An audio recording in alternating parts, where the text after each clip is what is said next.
Researchers in Turkey are about to embark on an excavation at the ancient site of Karahan Tepe, and they believe it's much older than Göbekli Tepe, the famous zero point of world history. If you were to ask any professor of history or even a self-respecting armchair archaeologist to name the oldest monument ever discovered, they would have all said Göbekli Tepe. But now, that answer might be Karahan Tepe, and this is creating a lot of excitement in archaeological circles. Karahan Tepe is said to be much older than Göbekli Tepe. Archaeologists have been working at the Karahan Tepe site, which is often called the sister site of Göbekli Tepe, since 1997. The site is located near Yagmulu and roughly 35 kilometers east of the 12,000-year-old Göbekli Tepe site.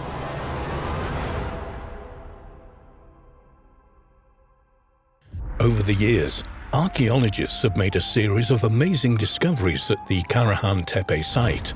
In particular, tons of buried T-shaped obelisks, similar to the ones carved with wild animals at Göbekli Tepe, have led researchers to conclude that Karahan Tepe is much older than its younger sister, Göbekli Tepe.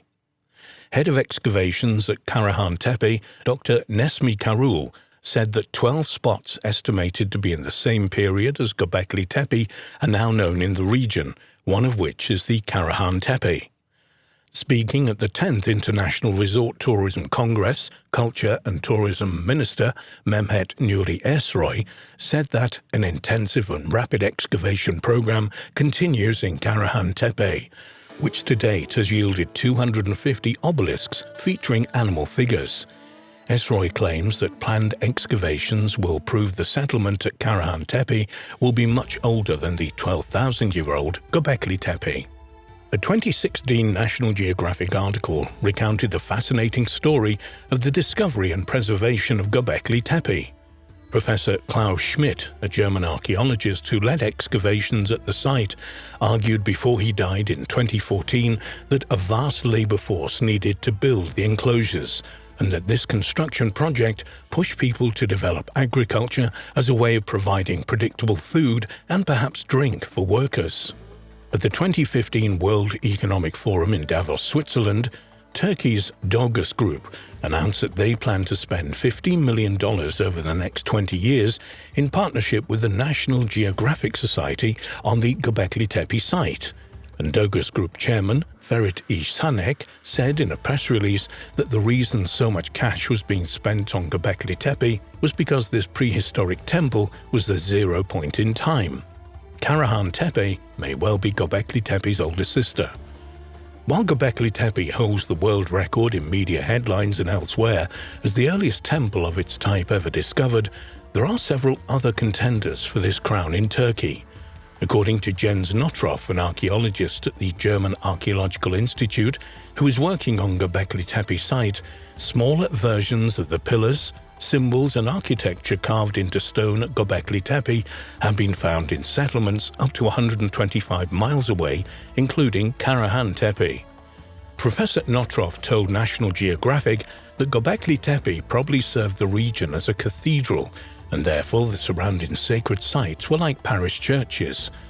The scientist also thinks hunter-gatherers traveled long distances to meet, worship, and help build new monumental structures through vast community projects that included grand feasts to display wealth.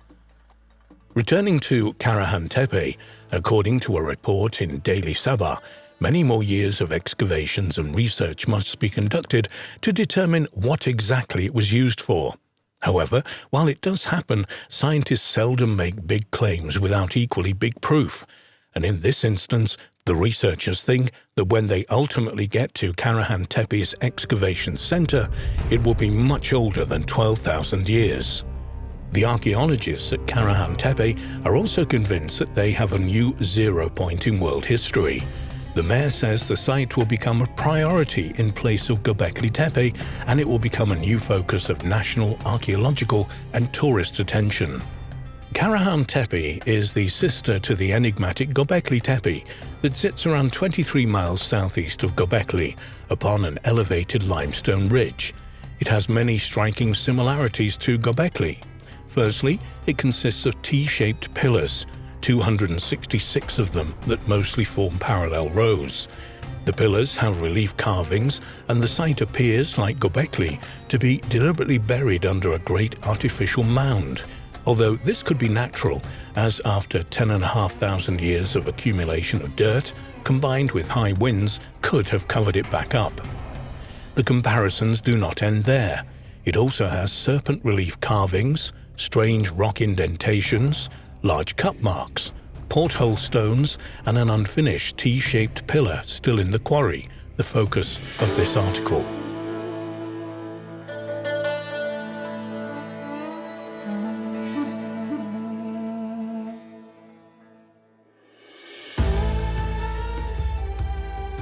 Karahan Tepe was first discovered in 1997 and was surveyed in 2000 and again in 2011. Like Göbekli Tepe, it's located within the boundaries of Sanliurfa, ancient Edessa, the birthplace of Abraham, around 30 miles from the city. It's not an officially recognized tourist site, so they had to plan their trip carefully as it was on private land upon the Tek Mountains. Fortunately, a well-placed, probably modern standing stone marked the entrance to the track that led to the farm that is located behind. When Andrew Collins visited there in 2004, the person who showed him around was warned he would get a beating if they found anyone had visited there. 10 years later, and the owners welcomed the occasional visitor with tea and information. No beatings entailed, just sweet hot beverages and conversation after the morning visit. The dating of the site is impressive, as it's dated to 8,500 BC, contemporary with the now submerged Navali Quarry and the later stages of Göbekli Tepe.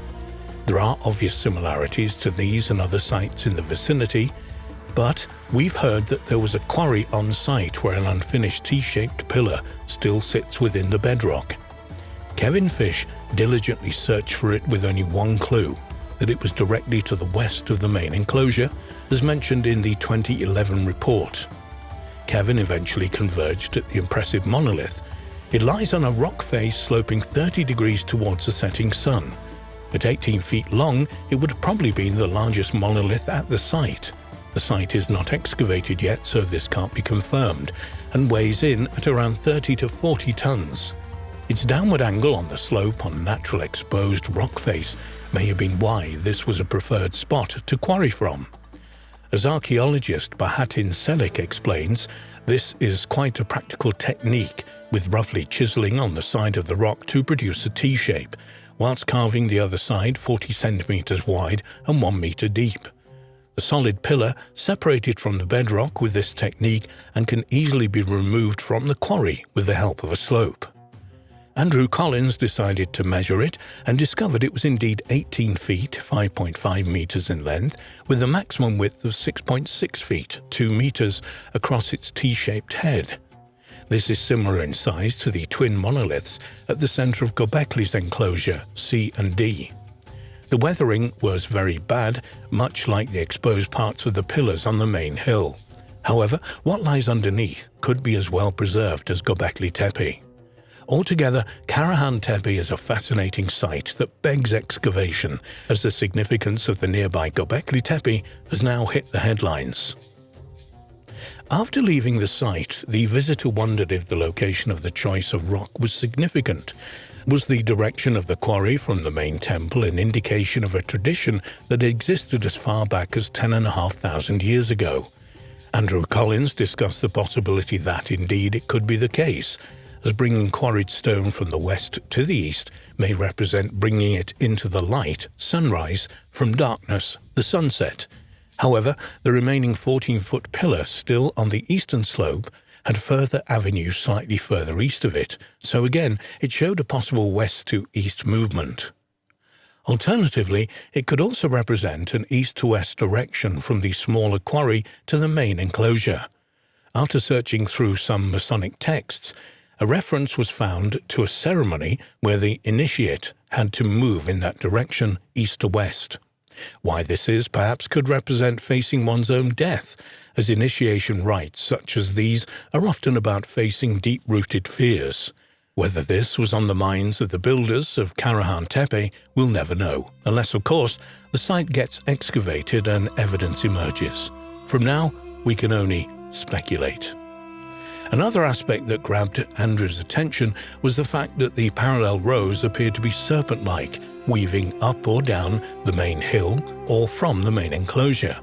In his initial report, Andrew stated, "It's even possible that these zigzagging pairs of stones making up the stone avenues located on the northern, eastern sides of the tepe signify the path of snakes, which are seen to descend like living energy into the valley below."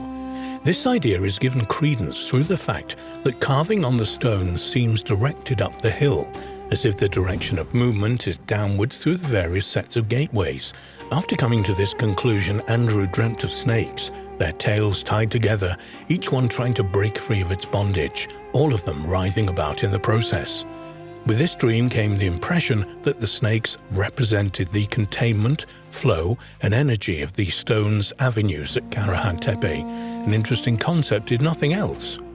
Earth energy springs to mind, as it has been found in Avebury, Brittany and Cornwall that stone avenues mark the path of telluric earth energy currents, with a crossing point often at the center of the complex, which would naturally congregate on a hilltop. More research needs to be carried out to confirm this hypothesis, but with the serpent symbolism at such a remote site, it could even reveal the origins of geomancy and earth energy science.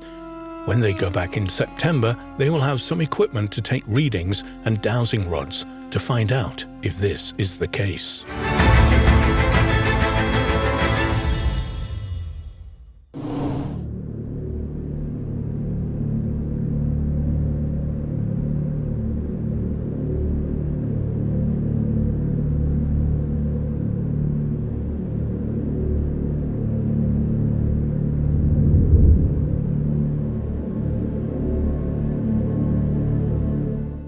Archaeologists are preparing to launch the third major excavation of an important site on the Jiroft plain in the Halil River of southeastern Iran. The Konar sandal remains were exposed after flooding in 2001 near Jiroft in Iran. Sheltering by towering, rugged mountains on three sides, this hidden jewel was revealed to be a sprawling Bronze Age urban settlement built by a magnificent kingdom whose existence had been previously excluded from the annals of history. The discovery led some experts to hypothesize that the long-lost Jiroft culture was actually the cradle of civilization before the emergence of Sumer or Mesopotamia. The excavated area in Iran's Kerman province has been named Konar Sandal. Its central feature is a pair of massive burial mounds separated by a distance of approximately 1 mile, 1.6 kilometers, which have been designated as Konar Sandal A, north, and Konar Sandal B, south. The site is located near Jiroft in southeastern Iran. Beneath Mound A, archaeologists found a stone structure they believed was used for religious purposes. Under Mound B, they found the remains of a 2-story fortified citadel anchored to a base that covered more than 33 acres, 13.5 hectares. At the foot of the mounds, deeper digs have revealed the presence of many smaller buildings, and it's believed that similar structures will eventually be unearthed in the space between the two mounds and elsewhere in the subterranean surrounding environment. In addition to the excavated structures, Konar Sandal has also yielded a plenitude of stunningly attractive and finely crafted artifacts, revealing the existence of a culturally sophisticated people who created and resided in an indisputably advanced society. Unlike the first two explorations, which were carried out by international teams, this new excavation will be strictly an Iranian affair, sponsored by the country's Research Institute of Cultural Heritage and Tourism. The demarcation project is aimed to determine the legal boundaries of the prehistorical site, explained the Kerman provincial tourism chief, who referred to the Konar Sandal site as one of the most important Bronze Age cities in Southwest Asia. This is a strong contention, but in fact this assessment may be unduly modest. The first section of the Jiroft Plain site and necropolis was discovered in 2001. Heavy flooding of the Halil River washed away tons of topsoil that had previously covered it, exposing a complex of ancient tombs no one had ever expected to find. Impressive hauls of Bronze Age jewelry, ceramics, tools, drinking cups, board games, and a variety of decorative items inlaid with semi-precious stones were recovered from the unearthed cemetery.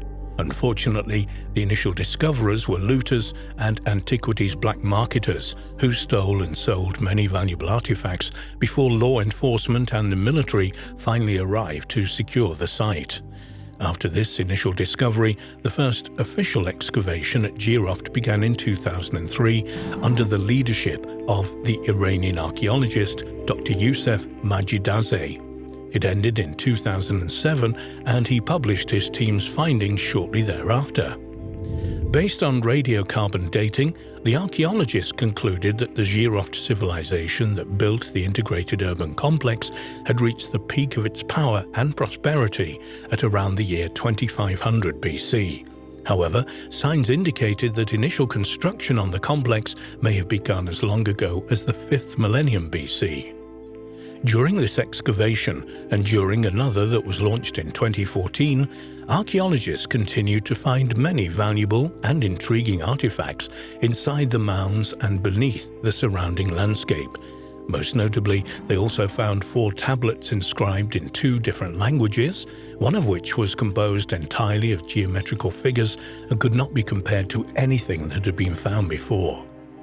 So, just how significant was the discovery of this long-lost, literate kingdom in a bleak, desolate area of Iranian desert? Significant enough to throw the identification of Mesopotamia as the cradle of civilization into question. Jean Perrault, a French archaeologist with previous excavation experience in Iran, was invited to inspect the site and its contents during the earliest stages of the first excavation.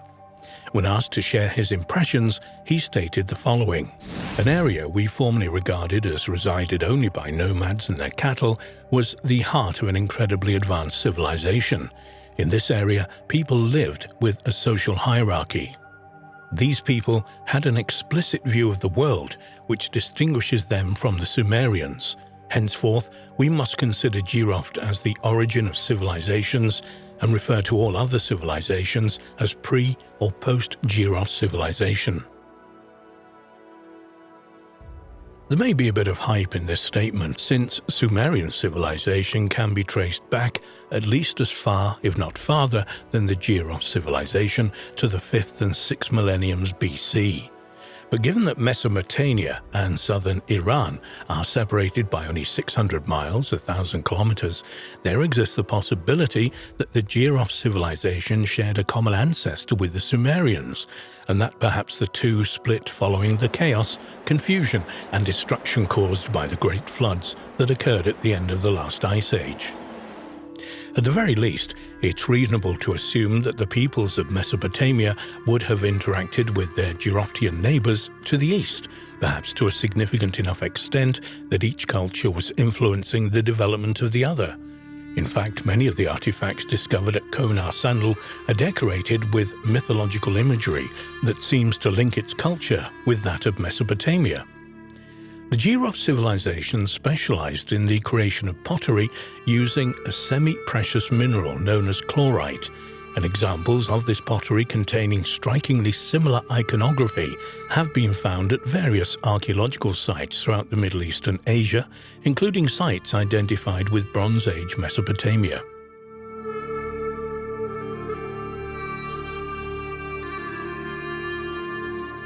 Different interpretations of the exact identity of the lost Jiroft civilizations have been offered.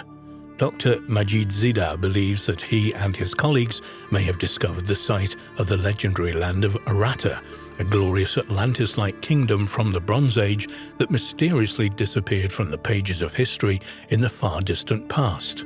However, knowledge of Aratta comes primarily from Sumerian poems, which has led some to question whether such a place ever existed at all. An alternative theory suggests that the newly discovered Iranian civilization may be the ancient kingdom of Mahashi, which was located in southern Iran and is known to have been involved in conflicts with the Mesopotamian kingdom of Akkad in the 3rd millennium BC. A final answer to the riddle of the Jiroft civilization may never be found, but the fact that it existed at all is forcing archaeologists and historians to reassess everything they thought they knew about the primacy and importance of Mesopotamia to world history. Mesopotamia has not been diminished, but going forward it may have to share the title Cradle of Civilization with its cousin from the east.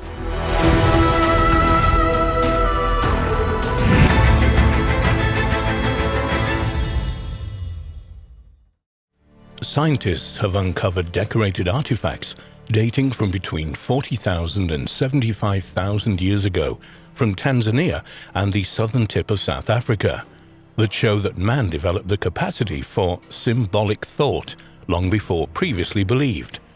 The discovery of these artifacts could present huge problems to conventional thinking about human history. The earliest kind of decoration used by humans was probably ochre, which we know was used over 200,000 years ago in the Middle Stone Age and Middle Paleolithic. The earliest evidence of its use in Africa dates back 285,000 years. Ochre is an umbrella term for a range of earthy, iron-rich rocks composed of iron oxides or oxyhydroxides such as shales, sandstones, mudstones, and specularite. In Africa, ochre is still used for protection from the sun and against insects such as mosquitoes. It has also been scientifically proven to inhibit the effect of UV radiation and also has many other uses. Fascinatingly, ochre appears in the archaeological record around the same time as anatomically modern humans and became more frequently used from about 100,000 years ago at many Middle Stone Age sites. One of the most often debated questions in the study of early man is, when did the origins of modern human behavior begin? When and where did our common ancestors first begin to behave in ways similar to ourselves? Although it is well known that Homo sapiens were anatomically modern by 200,000 years ago in Africa, there's never been evidence to support the idea that these humans could be capable of modern behavior. But all that changed with the discovery of the Blombos heads on the 24th of April 2004 by a team of scientists led by Dr. Christopher Henshelwood, a South African archaeologist affiliated with the University of Bergen in Norway and the State University of New York at Stony Brook. The discovery was made at Blombos Cave on the shore of the Indian Ocean 200 miles east of Cape Town.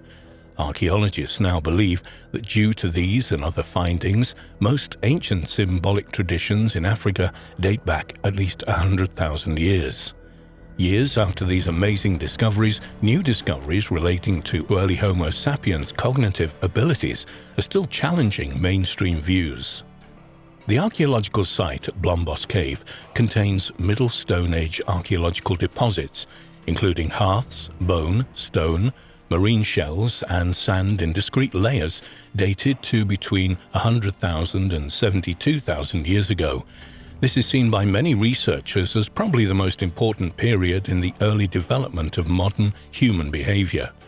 Published results from Blombos Cave indicate that some aspects of modern behavior evolved during the early-late Pleistocene after 100,000 years ago in Africa. Excavations at the cave match recent and older findings from a number of African Middle Stone Age sites that date to this time period. The discoveries at the cave show that people apparently had the intention to make a statement about themselves with jewelry about 30,000 years earlier than any previously identified personal ornaments used by our human ancestors. This was the conclusion of the archaeologists who discovered a collection of tiny shells pierced with holes, as if they had been prepared for stringing as primitive beads. The 41 pea-sized shell beads were uncovered in groups arranged by sizes and shade, each cluster probably representing a single piece of jewelry. According to researchers, the strings of bead represent the oldest, well-dated examples of people making and wearing jewelry. This can be interpreted as further evidence that these people possessed a language capable of sharing the symbolic meanings of these objects. 2 years before the discovery of the beads, Dr. Henselwood reported the discovery of other evidence of possibly complex symbolic thinking by the inhabitants of Blombos Cave, including abstract engravings and finely worked bone tools and weapon points. The shell beads of Blombos Cave were from a small snail-like mollusk, which must have been brought by the group from rivers more than 10 miles away. All the recovered shells from Blombos Cave were carefully pierced around 75,000 years ago using a bone tool to create a keyhole perforation. These were then strung and worn as a personal ornament. Archaeologists discovered signs of repeated rubbing on the beads, a sign that they had been rubbed against one another and against the cord, resulting in discrete use-wear surfaces on each bead. Such patterns of wear are not present on the shells in their natural environment. Microscopic residues of ochre discovered inside some of the beads probably resulted from deliberate coloring by the wearer or perhaps by transfer when worn. Henselwood and other researchers believe that this small but growing record of very early artistic artifacts from Africa are vital evidence that modern behavioral traits, such as the use of external symbols, developed slowly over a couple of 100,000 years, not abruptly after our ancestors emerged from Africa, as some archaeologists have suggested. However, not all researchers agreed with Dr. Henselwood's interpretation that these mysterious artifacts were expressions of a modern type of creativity. Indeed, a few of them have even questioned whether the shells were actually used as beads. Archaeologist Randall White of New York University, for example, does not believe that humans made the holes in the snail shells, saying, "I'm disturbed by the fact that there are no tool traces." Up until the discoveries in Blombos Cave, the earliest African personal ornaments were 13 ostrich eggshell beads from Kenya, dated to 40 to 45,000 years ago. Other, slightly more recent evidence includes a 43,000-year-old perforated teeth from Bulgaria and 41,000-year-old marine beads from Turkey. In 2000, archaeologists reported finding ostrich eggshell beads as well as ochre pencils and fish bones at a site in the Serengeti National Park of Tanzania. The archaeologists were not able to date the two carved donut-shaped pieces of ostrich shell precisely, but they came from the same layer as tools from the African Middle Stone Age between 280,000 and 45,000 years ago. For some reason, the mysterious discovery was not announced until 4 years later, in March 2004, at the Paleoanthropology Society meeting in Montreal. Despite the uncertainty over their exact age, one of the archaeologists who discovered the beads, Curtis Marian, from the Institute of Human Origins and Department of Anthropology at Arizona State University, stated that they were unambiguous examples of symbolic behavior. But why do decorated beads mean that we may have discovered the earliest examples of modern human thinking? Research has shown that symbols cannot exist in isolation, but generally form a part of interlinked systems. Modern human behavior is usually defined as behavior that is caused by socially constructed patterns of symbolic thinking, actions, and communication. The capacity for symbolic thought is not the main defining factor for modern human behavior, but rather it is the use of symbolism to organize behavior that defines us. So, early humans were first behaviorally modern when symbols became an inherent part of their daily lives. In basic terms, this means that people were using the artifacts that they made to organize their social world in a similar way as we do today. Within each group of people, such as those at the Blombos Caves, artifacts may have had meanings that could be understood only by members of that group. A good example is the design of the bead necklace discovered in the cave, which may have carried a significant meaning that was not understood by people outside the group. The findings from Blombos Cave and from Tanzania, and the subsequent reanalysis and excavation of other relevant sites have resulted in a clear change in our understanding of the timing and location of the development of modern human behavior.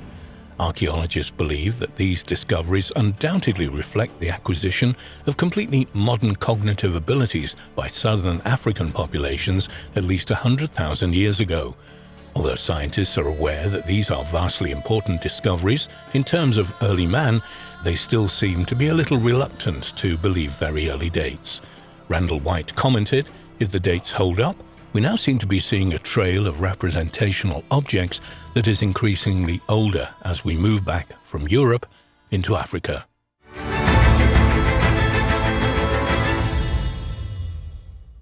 A mysterious small clay figurine of a human found in 1889 at Nampa, Idaho, has remained a controversial artifact since its discovery.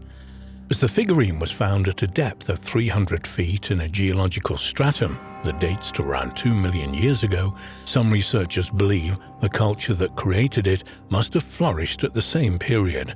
But according to conventional chronology, this is simply not possible.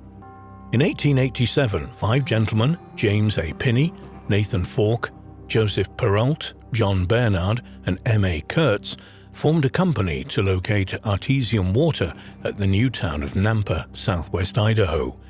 By July of 1889, their sand pump had reached a depth of over 300 feet. According to Mr. Kurtz, he was at the sand pump checking the contents coming out when, in his own words, he had the clay image in his hand and supposed it was a twig. "I dipped it into a barrel of water standing near, washed it off and saw at once what it was. The tiny baked clay artifact was about 1.5 inches long in the shape of a human." American amateur geologist George Frederick Wright later wrote about the discovery in his book, The Origin and Antiquity of Man.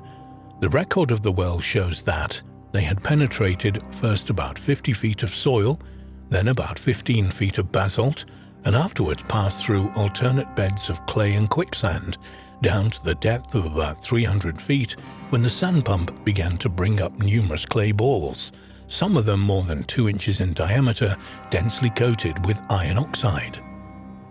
2 million years old. Wright went on to describe the mysterious figurine. It was a female figure and had the lifelike lineaments in the parts which were finished that would do credit to the classic centers of art.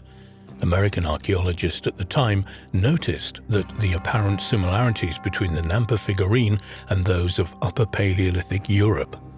But how had the figure ended up in a geological formation from the Pliocene-Pleistocene transition dating to approximately 2 million years ago? The oldest known example of a depiction of a human being is the Venus of Hohlfels from a cave in the Swabian Alps of Germany, which is dated to between 40,000 and 35,000 years ago. Does the incredibly ancient Nampa figurine challenge the evolutionary scenario, as some independent researchers have suggested? What mysterious culture existed in North America 2 million years ago who could have been sophisticated enough to craft such an object? Perhaps the figure shows that intelligent humans might have existed on Earth far earlier than originally believed by science. The Nampa figurine has been held up by some as a perfect example of an out-of-place artifact, objects found in contexts that are way out of sync with the accepted chronology of human history. For some researchers, such artifacts place a huge question mark against what we think we know of the world and its history. Some argue that these discoveries offer persuasive evidence that in remote antiquity, mankind was significantly more advanced than we could ever imagine. They insist that at various times in prehistory, we have reached a high level of civilization only for it to be subsequently destroyed without a trace by natural or man-made catastrophes. Two well-known examples of such out-of-place artifacts are the supposed fossilized human footprints discovered in the 1880s at the summit of Big Hill in the Cumberland Mountains in Jackson County, Kentucky, and an apparently man-made object enclosed in rock known as the Costco artifact, which to all intents and purposes resembles a modern spark plug.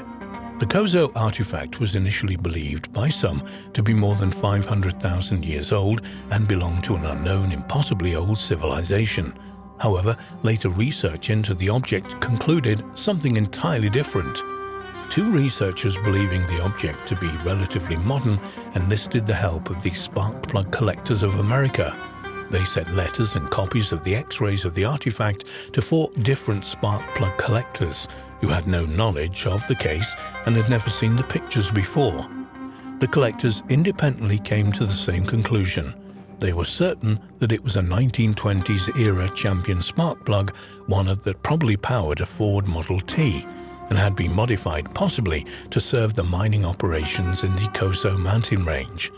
The amount of decay in the artifact was an almost perfect match for the rates of decay that would occur in a spark plug from this era. So the Coso artifact had been lying on a mountain for no more than 40 years and had not been encased in rock at all, but in a material composed mainly of hardened clay with a mixture of organic matter. Understandably, members of the scientific community do not support the extreme date for the Nampa figurine.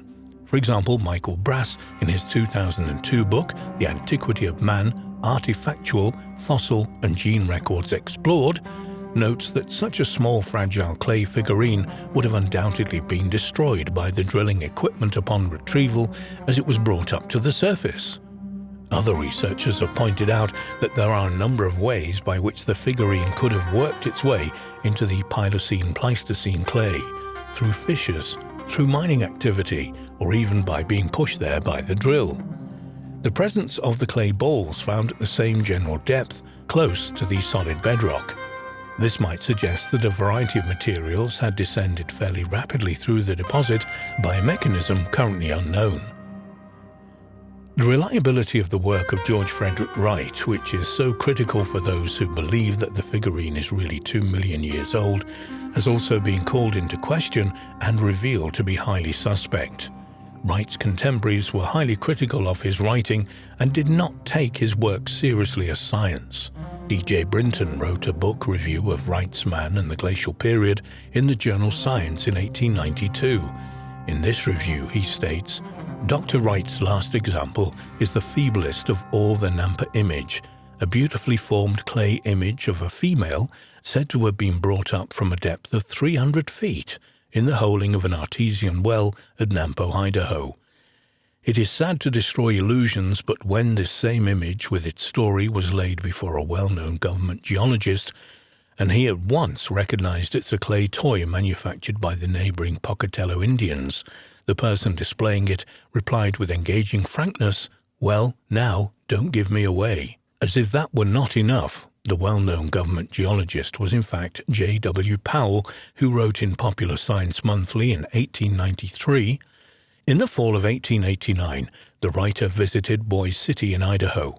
While stopping at a hotel, some gentleman called on him to show him a figurine which they said had been found in sinking an artesian well in the neighborhood at a depth of more than 300 feet. It was claimed that this figurine had been brought up from the bottom of an artesian well while the men were working. When this story was told, the writer, Powell, he simply jested with those who claimed to have found it. He had known the Indians that live in the neighborhood had seen their children play with such figurines, and had no doubt that the little image had lately belonged to some Indian children, and said the same. While stopping at the hotel, different persons spoke about it, and it was always passed off as a jest, and various comments were made about it by various people, some of them claiming it had given them much sport. When Powell later read George Frederick Wright's book, he was extremely surprised to discover that Wright had obtained the Nampa figurine and that he had actually published it as evidence of the great antiquity of man in the valley of Snake River. A certain Mr. McGee also attacked the honesty of the supposed discoverers of the ancient artifact, Kurtz and Doofs. In the 1894 second edition of Man and the Glacial Period, George Frederick Wright repeats McGee's assertions. "It is a fact," says McGee, that one of the best-known geologists of the world chanced to visit Nampa while the boring was in progress, and the figurine and the pretty fiction were laid before him. He recognized the figurine as a toy such as the neighboring Indians give their children and laughed at the story, whereupon the owner of the object enjoined secrecy, pleading, "Don't give me away. I fooled a lot of fellows already, and I'd like to fool some more." What does the Nampa figurine represent? In the years since its discovery, a lot of research has been done into the culture of the Native Americans local to the area where the figure was found. These studies have found, as J.W. Powell stated 120 years ago, that small, fragile clay figurines like the ones discovered were common to these Native American tribes in the late 19th and early 20th centuries. The evidence overwhelmingly points to the Nampa figurine being a hoax, perpetrated at a time when such stunts were popular and people enjoyed their brief notoriety.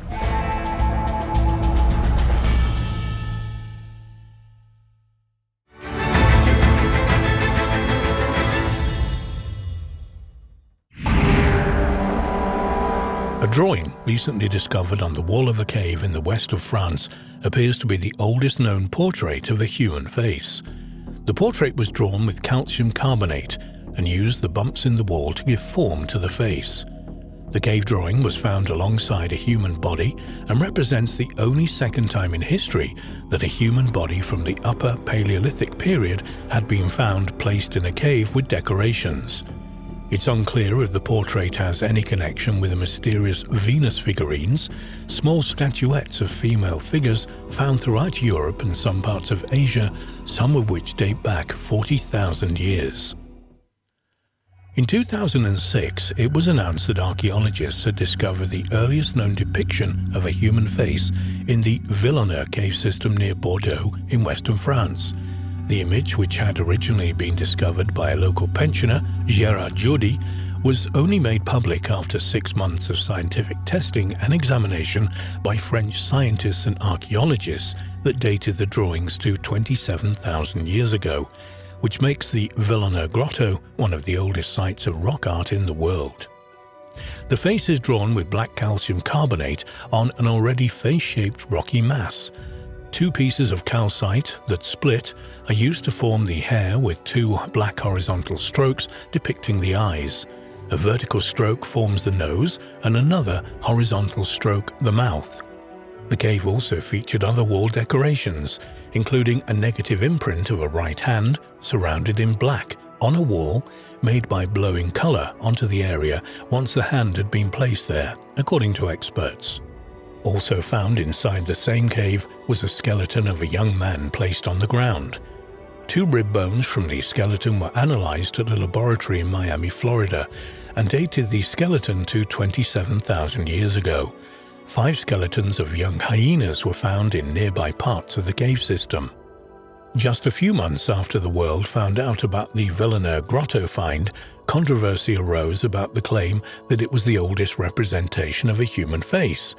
Australian rock art experts questioned the claim, pointing to the wealth of engravings and paintings of man made by early Aborigines.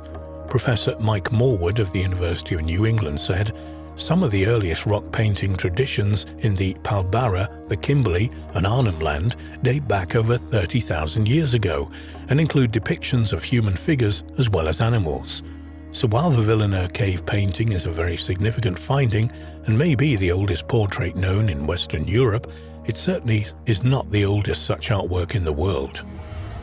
Archaeologist Josephine MacDonald of the University of Western Australia is the author of an academic work entitled Archaic Faces to Headdresses: The Changing Role of Rock Art Across the Arid Zone.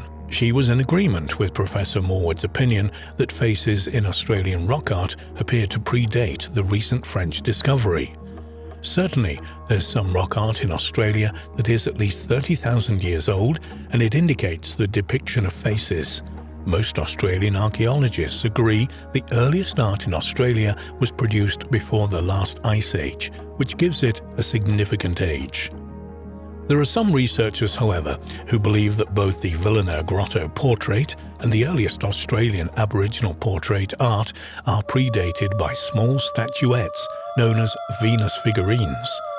Venus figurines are a class of distinctive artifacts dating back to the Upper Paleolithic period, roughly between 40,000 and 10,000 years ago.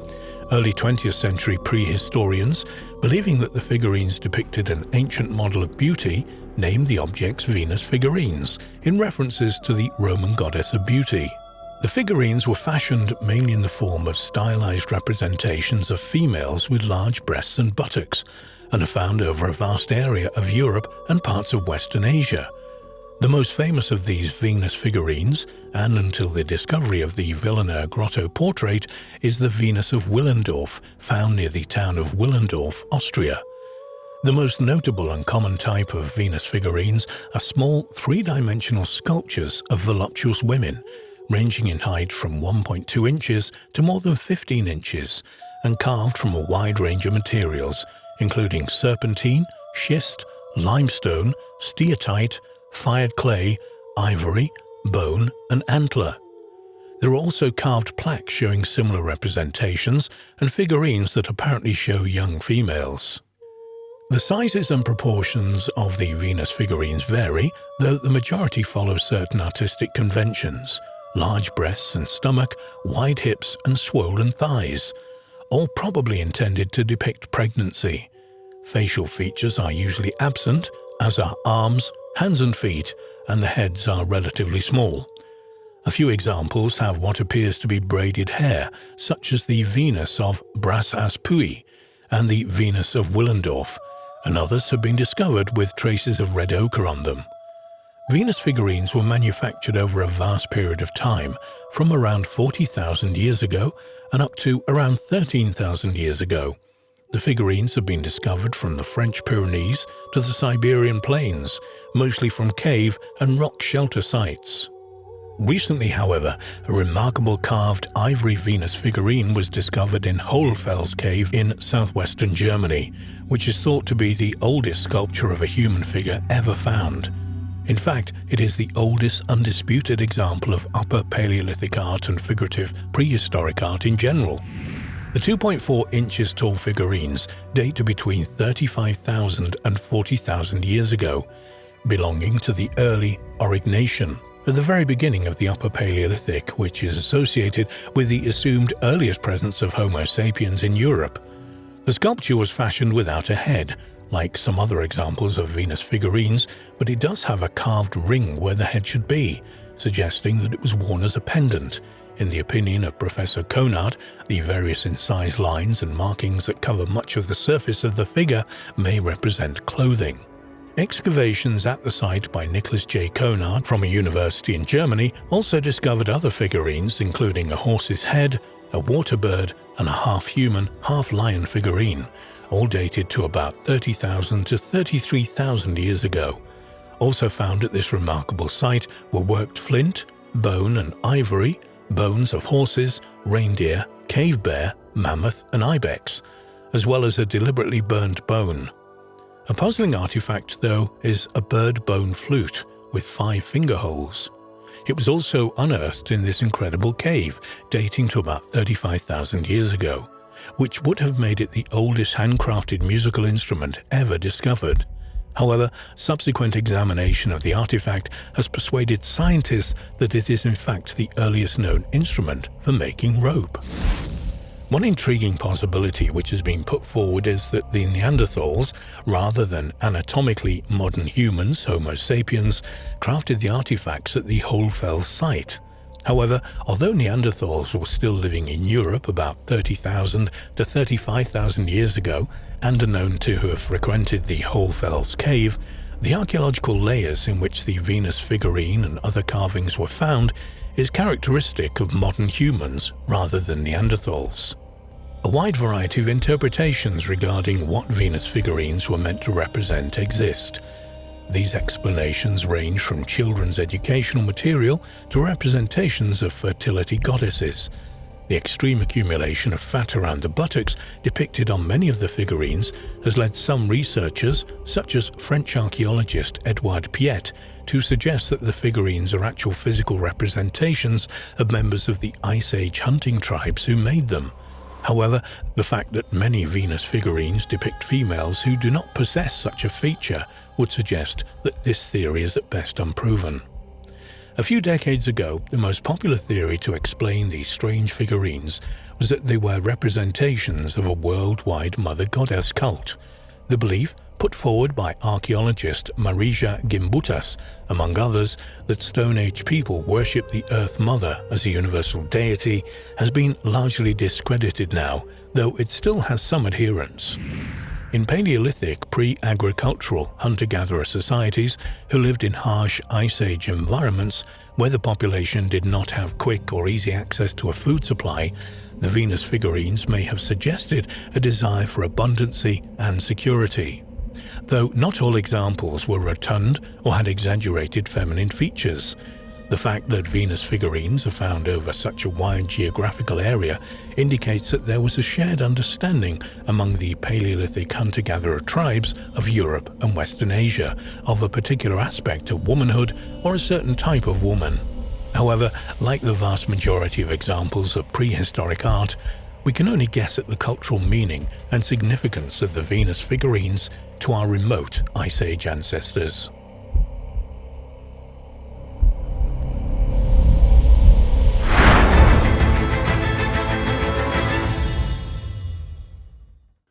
The remains of an ancient domesticated dog that spent its life with humans has been unearthed in an Italian cave. Believe it or not, this ancient domesticated dog is now considered to be Europe's earliest pet dog and might be 20,000 years old. How wolves became wolf-like and then our early friends. The early ancestors of grey wolves, Canis lupus, were a group of carnivores named the creodonts that roamed the northern hemisphere between 100 and 120 million years ago. About 55 million years ago, this ancient species gave rise to the carnassials, a group of wolf-like animals that had specialized jaws and razor-sharp teeth for tearing and eating meat. One member of this family, Miakis, is thought to be the common ancestor of all present-day wolves, bears, raccoons, weasels, and dogs.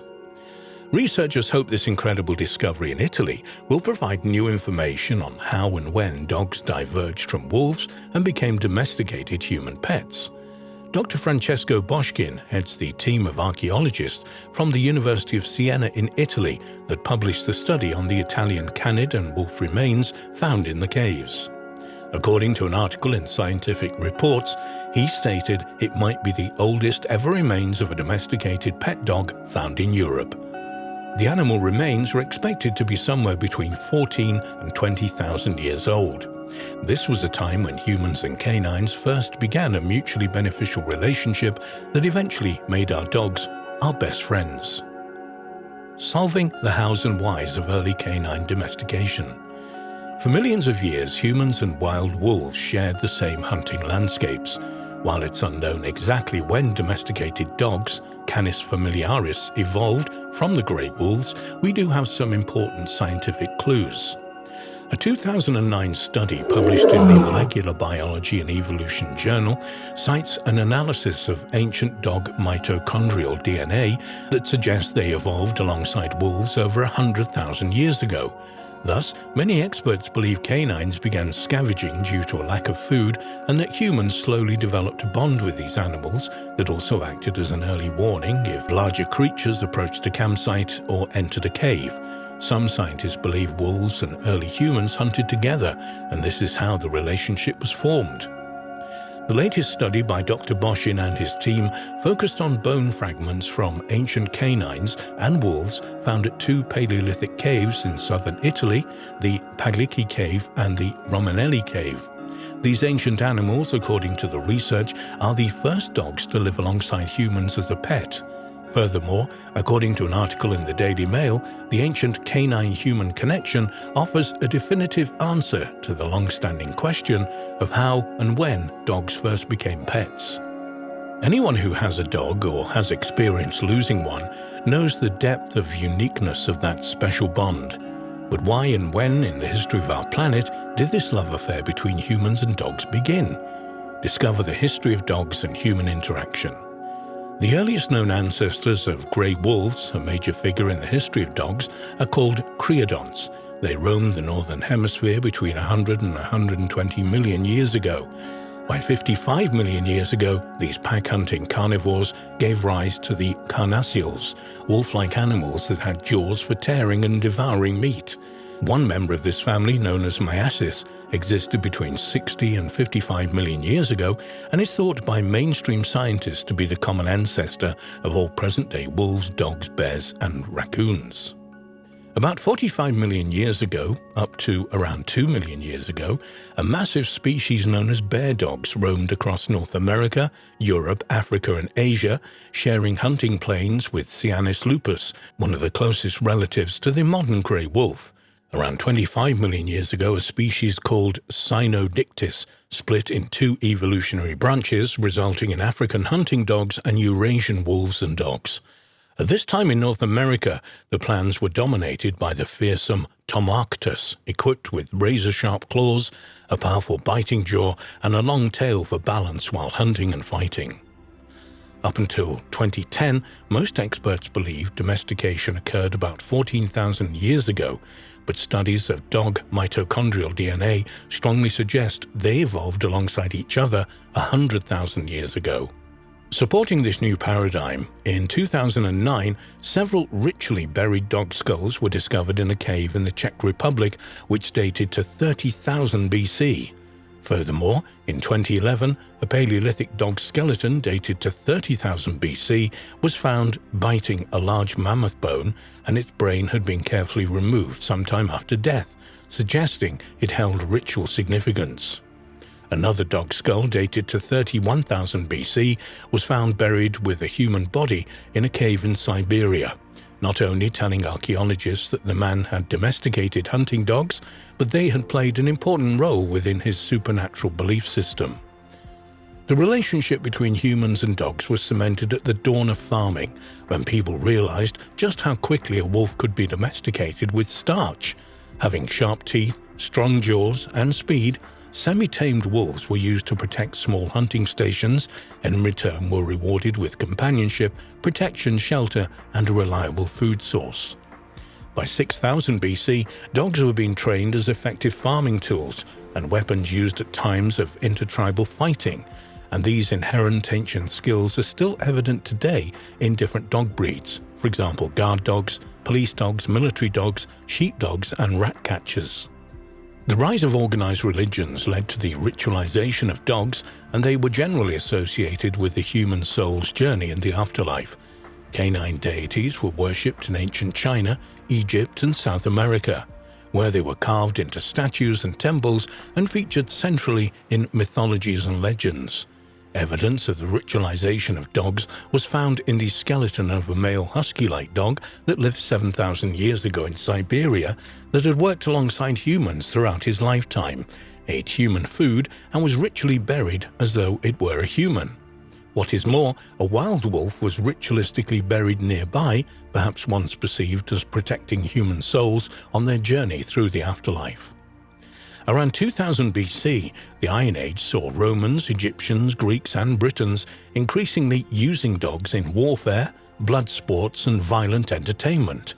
Larger breeds such as the Mastiff and Wolfhound were found to be effective in war, and the ancient Roman history Strabo reported in 38 AD of large British dogs which were bred in their homeland of Britannia to hunt dangerous game as war dogs.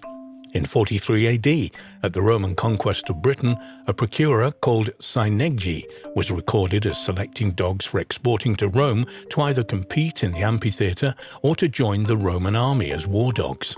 He mentioned a wide-mouthed giant dog that surpassed the Roman Molossus dog. What does the future have in store for dogs and us? Today, like in so many aspects of life, dogs have become extremely polarized, and we have specially trained medical dogs that detect cancers and smell when diabetic patients are suffering hypoglycemia, low blood sugars. This is all happening as astronaut dogs are being trained in space programs and search and rescue dogs leap from helicopters and speedboats, not to mention military dogs that can detect explosives and locate injured bodies in places deemed too dangerous for soldiers. A highlight in research for this article was learning that in 1943, during World War II, the American Army began a war dog training program which parachuted puppies into war zones to sniff out enemy tunnels and bunkers. What on earth will dogs be doing in the future? In the modern police and army, dogs that are trained to bite often suffer from broken teeth, which are now being replaced with sharp titanium fangs at a cost of between $600 and $2,000 a tooth. Is this the beginning of a new evolutionary path for canines? Like us, will we soon be able to sync our dogs with our computers and smartphones? In conclusion, the evolution of dogs that has spanned nearly 45 million years is far from complete, and although we have altered its course irreversibly with mass breeding over the last 200 years, so far no other animal has evolved to live alongside humans as harmoniously as dogs have.